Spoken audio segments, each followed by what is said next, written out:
You know the frustration if you have ever seen this screen.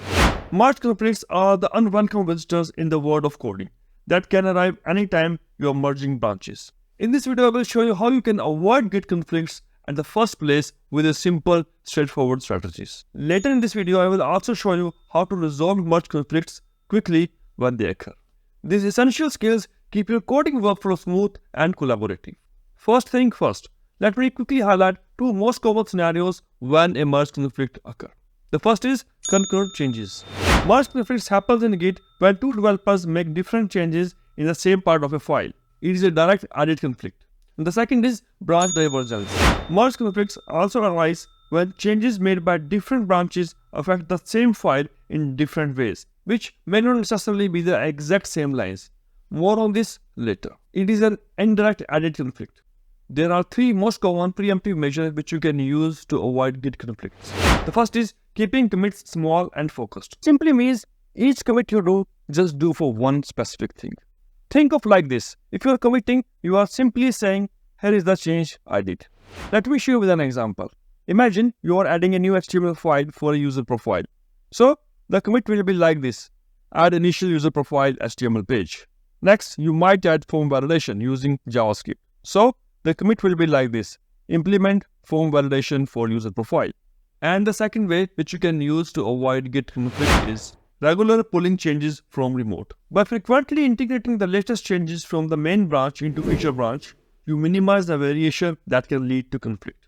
And the third is branching strategy. Also, in my experience, one of the most common branching strategy is feature branch workflow, which helps in less merge conflict. This strategy involves many best practices, but the key ones are creating a separate branches for each feature, regular merging with the main branch, pull requests for merging, and short-lived feature branches. This workflow works well. Why? Because it keeps each feature's development work separate.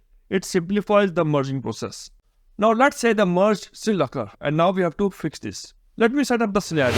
To make things simple, let's say we have only one file in our repo. Let's say index.html with simple content as you can see. Now let's create a new branch from main feature branch. And then let's edit the index.html file. Here I'm going to change the h1 tag from welcome to my amazing project to welcome to my new project. Let's add and commit the changes in the feature branch. Here is the thing. Before you push your changes to main or master, let's say some other developer push his or her changes to the master. And he changed the same title from welcome to my amazing project to welcome to my temp project. And his changes are already in the master. Now let's go back. And once my changes are added, I will try to merge this branch with master. So I am in the master branch and now I'm trying to merge feature branch. Git merge feature branch. This attempt will result in merge conflict in index.html as you can see on the screen. You can either choose our version or their version, or a combination of both. For example, in this case, if you decide to keep the version from feature branch, you would edit the file to look like this. And once you're happy with the changes, simply save the file. Now complete the merge with the commit. And you can run git log to ensure the merge commit is in place. That's it. Now let me highlight one more thing.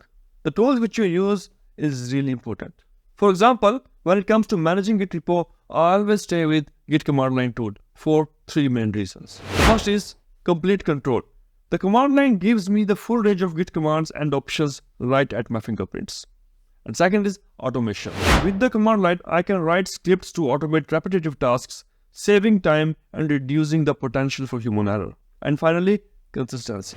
The command line is consistent across all operating systems where Git is available. Let me highlight, source control is one of the most important things for any organization, and they try to keep it stable and clean all the time. And many companies use Git hooks for many good reasons.